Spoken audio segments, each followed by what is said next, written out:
আসসালামু আলাইকুম ভিউয়ার্স, আমি আকিবরাজ টেকভার্স থেকে এবং আজকে হাজির হয়েছি দুটো স্মার্টফোন নিয়ে। তো টাইটেল দেখে আপনারা হয়তোবা গেস করছেন যে হোয়াট ইজ ইউমিডিজি। ইউমিডিজিটা আবার কি? ইউমিডিজি হচ্ছে একটি স্মার্টফোন কোম্পানি যারা মোটামুটি অনেক বছর ধরেই তাদের বাজারে স্মার্টফোনগুলো বিক্রি করে আসছে, যদিও তাদের আসলে তেমন কোনো হাইপ আমরা অভূতপূর্বে দেখতে পাইনি, যেটা অনেকটা শাওমি বা রিয়েলমির মতো হতে পারে। এই জন্য এই ব্র্যান্ডটা অনেকের কাছে অপরিচিত। তো রিসেন্টলি এই ফোন দুটি আমাদেরকে প্রোভাইড করেছে গ্যাজেট অ্যান্ড গ্যাজেট, যাদের কাছে এই ডিভাইসগুলো বা ইউমিডিজির আরও কয়েকটি মডেল আপনারা পেয়ে যাবেন। এই ফোনগুলোর প্রাইস আপনার ডিসক্রিপশন বক্স থেকে চেক করে নেবেন এবং আমাদের টেকভার্সের ভিউয়ার্সদের জন্য একটা স্পেশাল ডিসকাউন্ট থাকবে, বিস্তারিত ডিসক্রিপশন বক্সে। তো এই ফোনগুলোর নাম হচ্ছে, এটা ইউমিডিজি A11 Pro Max আর এটা A9 Pro Max। নামটা শুনে আপনারা হয়তো বা গেস করতে পারছেন যে নামগুলো কোত্থেকে চলে আসছে। তারা আইফোনকেই অ্যাকচুয়ালি খুব ফলো করার চেষ্টা করছে, যেটা এই দুটো ফোনকে দেখলে খুব ভালোভাবে বুঝতে পারা যায়। এই ফোনগুলো বেসিক্যালি অ্যাপেলের ডিভাইসগুলো থেকে ইন্সপায়ার্ড হয় বেশি, এবং তারা অ্যাকচুয়ালি ফোকাস করা ট্রাই করে সেই সকল ইউজারদেরকে যাদের কাছে আসলে লুকটাই সব থেকে বেশি ইম্পর্ট্যান্ট। কেননা অনেকে হয়তো বা আইফোন কেনার সামর্থ্য রাখে না, তবে তারা চায় আইফোনের মতো দেখতে অথবা সেটার মতোই একটা ফর্ম ফ্যাক্টরের স্মার্টফোন যেটা তারা ব্যবহার করে কিছুটা দুধের স্বাদ ঘোলে মেটাতে চাইবে। তো সেটারই ধারাবাহিকতায় এই ফোনটা আমরা দেখতে পাচ্ছি শার্প মেটাল ফ্রেম এবং সুন্দর একটি গ্লাস ব্যাক ডিজাইন, এবং এই ফোন দুটো হাতে খুবই প্রিমিয়াম ফিল দেয়। যদিও ফোনগুলো কিছুটা বাল্কি এবং কিছুটা ভারী, যেটা আসলে লম্বা সময় এক হাতে ব্যবহার করাটাকে কিছুটা আনকমফোর্টেবল করে তুলেছে। ফোনটিতে আপনারা আপ টু ডেট ফিচারগুলোই পাবেন, like USB type C port, 3.5mm audio jack port বাদ যায় নাই। আমার হাতে A9 Proতেও আমি সিমিলার অবস্থা দেখতে পাচ্ছি। আর ফোনগুলোর যদি আমরা বাম দিকে খেয়াল করি তাহলে দেখতে পাবো এখানে অ্যাবসলিউটলি সেম একটা ব্যাপার স্যাপার। এখানে একটা এক্সট্রা বাটন রয়েছে এবং সিম ট্রে স্লট, যেখানে আপনারা দুটো সিম এবং একটা এক্সট্রা মেমোরি কার্ড আপনারা ব্যবহার করতে পারবেন। আমরা A11 Proতে দেখতে পাচ্ছি পাওয়ার বাটনে ফিঙ্গারপ্রিন্ট সেন্সর অ্যাডজাস্ট করে দেওয়া হয়েছে, তবে এই পাওয়ার বাটনটা আসলে একদম ফ্রেমের সাথে অলমোস্ট সমানে সমান, যেটা আসলে প্রেস করতে গিয়ে সামটাইমস একটু ঝামেলা ফিল করেছি। তবে ভলিউম বাটনগুলো যথেষ্ট ট্যাকটাইল এবং ক্লিকি ছিল। তবে এই ফোনটিতে আমরা যে পাওয়ার এবং ভলিউম বাটন দেখতে পাচ্ছি এটা অ্যাকচুয়ালি নর্মাল, কেননা এটার ফিঙ্গারপ্রিন্টটা পেছনের দিকে দেওয়া হয়েছে, যেটা টিপিক্যাল ওল্ড স্কুল স্টাইল। তো আমার ব্যবহারে এই ফোন দুটোর ফিঙ্গারপ্রিন্ট সেন্সর আমার কাছে মনে হয়েছে অ্যাবসলিউটলি সেম হার্ডওয়্যার দুটো ফোনই দেওয়া হয়েছে, তেমন কোনো চেঞ্জ নেই। তাই এদের আসলে আনলকিং স্পিড এবং অ্যাকুরেসি সেম লেগেছে। আনলকিং স্পিডটা মোটামুটি মানের, তবে অ্যাকুরেসি আরেকটু ভালো হতে পারতো।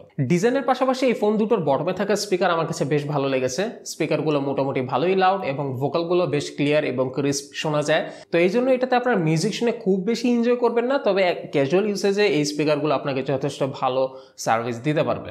How could your immune system possibly have this much of a variety to be prepared for every possible protein puzzle piece? Well, the cells of your adaptive immune system found a cheat code, mixing and matching their own genetic code.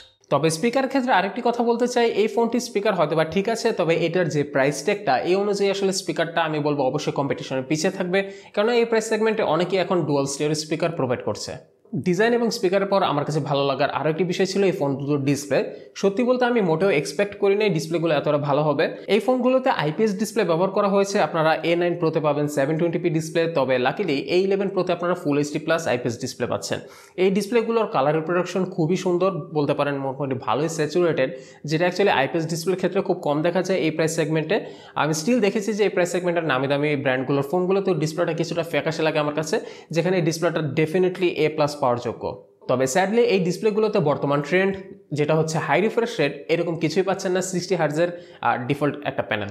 Brightness আমার মতে still একটু মোটামুটি মানের, আর একটু better হলে হয়তো আপনারা আউটডোরে অনেকটা ভালোভাবে ব্যবহার করতে পারতেন, তবে ইনডোরে যথেষ্ট ভালো। তবে এখানে কাবাব মে হাড্ডির মতো এটার যে 5 হোল ক্যামেরাটা, এটা অনেকটাই বড়, অনেকটা কপালের বড় একটা কালো টিপের মতো দেখতে পাওয়া যায়, যেটা অ্যাকচুয়ালি আমার ভালো লাগে নাই।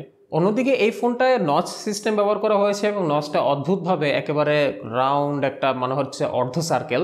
বেজেলের কথা বলতে গেলে এই ফোনটির আউটলুক বেশ মডার্ন। আমরা উপরে এবং সাইডে বেশ ন্যারো একটি বেজেল দেখতে পাচ্ছি, যদিও বটম চিনটা কিছুটা বড়, বাট স্টিল ওভারঅল ফোনটির আউটলুকটা বেশ প্রিমিয়াম করে তুলেছে, যেখানে এই ফোনটা কিছুটা বাজেটের মতোই দেখতে। নিচের চিনটাও বড় এবং সাইডের বেজেলগুলো মোটামুটি মানের, উপরের বেজেলটা একটু বড়। তো চলুন এবার একটু পারফরমেন্স নিয়ে কথা বলি, এবং প্রথমে কথা বলবো এই A11 Proতে থাকা Helio G80 নিয়ে, যেটা কিছুটা পুরনো হলেও সত্যি কথা বলতে এই প্রাইস সেগমেন্টে থাকা Helio G85, G88 অথবা G80 সিরিজে যা আছে তার সবগুলোর পারফরমেন্সই মোটামুটি কাছাকাছি, মানে একটা থেকে আরেকটা অবশ্যই বেটার, তবে এদের মধ্যে ডিফারেন্সটা আসলে খুবই ছোট। তবে যেটাই হোক এই ফোনগুলো অ্যাকচুয়ালি 12-13 বা 14,000 টাকার প্রাইস সেগমেন্ট হলে আমার কাছে পারফরমেন্সটা বেশ মানানসই মনে হতো। তবে যখন আপনি চিন্তা করবেন যে এই ফোনটিতে তারা যখন প্রিমিয়াম বিল্ড কোয়ালিটি প্রোভাইড করেছে, ভালো একটি ডিসপ্লে প্রোভাইড করেছে, তবে সেখানে অবশ্যই আপনাকে কিছুটা এক্সট্রা পে করতেই হবে। এবং আপনার এই ফোনটিতে পাবেন 4GB র্যাম এবং 128GB ইন্টারনাল স্টোরেজ। এটাতে একই সাথে আপনারা 5100 বেশি মিলিঅ্যাম্পের ব্যাটারি পাচ্ছেন, যেটা অ্যাকচুয়ালি বড় শোনালেও আমার কাছে ব্যাটারি ব্যাকআপ কিছুটা কম মনে হয়েছে।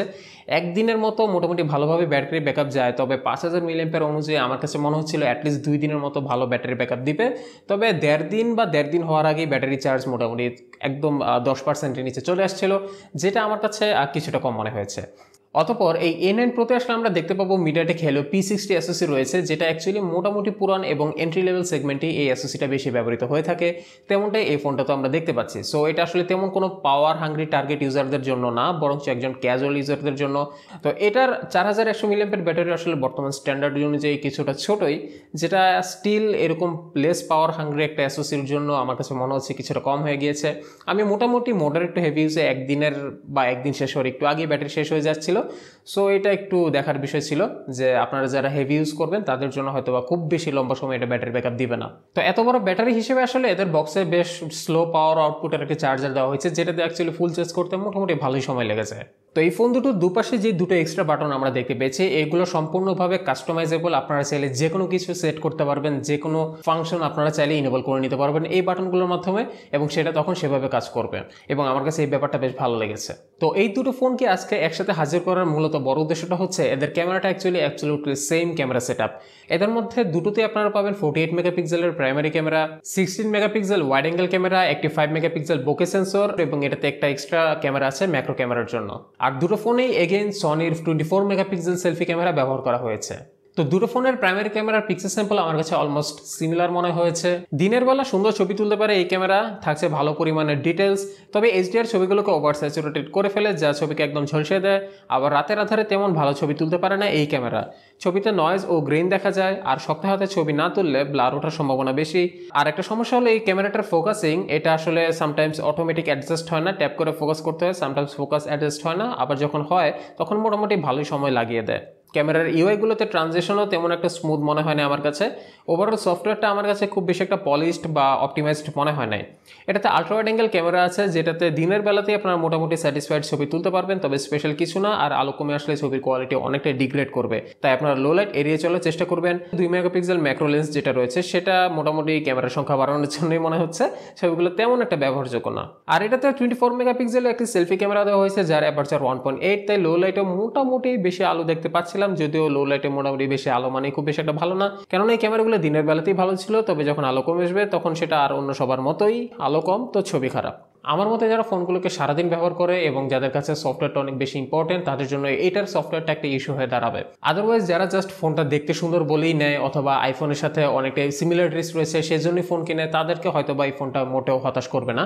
তাছাড়া একজন ক্যাজুয়াল ইউজারের জন্য রেগুলার বেসিসে যেটুকু মিডিয়াতে সে কনজিউম করে, সেটার জন্য এটার ডিসপ্লেটা যথেষ্ট ভালো। সো এটা অ্যাকচুয়ালি খুব লিমিটেড বা খুব স্পেসিফিক ইউজার বেসদের জন্য, যাদের কাছে এই ফোনটা অ্যাকচুয়ালি ম্যাটার করবে। আদারওয়াইজ যারা অ্যাকচুয়ালি গেমিং খোঁজে অথবা ভ্যালু ফর মানি খোঁজে, তাদের জন্য হয়তো এই ফোনটা খুব একটা সুইটেবল না। তো অনেকে এখন বলতে পারে যে তাহলে এই ফোন দুটো রিভিউ করার উদ্দেশ্যটাকে।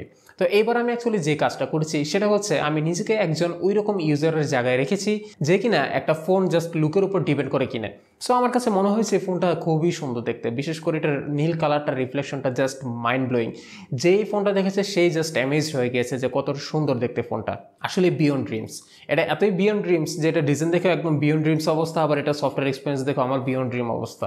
তো আমি যেটা অবজার্ভ করলাম সেটা হচ্ছে এই ফোনটা আমি লুকের বেসিসে কেনার পর আমি আমার রেগুলার ব্যবহারের একটা ভালো সফটওয়্যার আউটপুট এবং একটা স্টেবল পারফরমেন্স আউটপুটটাকে সব থেকে বেশি মিস করেছে। সো আমার মনে হয় একটা ফোনের সফটওয়্যারটাই হতে পারে সব থেকে বড় একটা ইম্পর্টেন্ট কি ফ্যাক্টর, যেখানে আসলে সব ধরনের ম্যানুফ্যাকচারারদেরকে নজর দেওয়া উচিত সবার আগে। তো এই ছিল আমার ভিডিওটির উদ্দেশ্য করা, যে এখানে আমরা বুঝতে পেরেছি যে অ্যাকচুয়ালি একটা ফোনের সফটওয়্যারটা সব থেকে বেশি ইম্পর্টেন্ট। তো আজকের মতো এখানে আলোচনা শেষ করতে হবে, অনেকটাই সময় হয়ে গিয়েছে। আশা করি সামনে নতুন কোনো ভিডিওতে আপনার সাথে হাজির হতে পারবো। টিল দেন সবাই ভালো থাকবেন, সুস্থ থাকবেন, টেকভার্সের সাথে থাকবেন। আল্লাহ হাফেজ।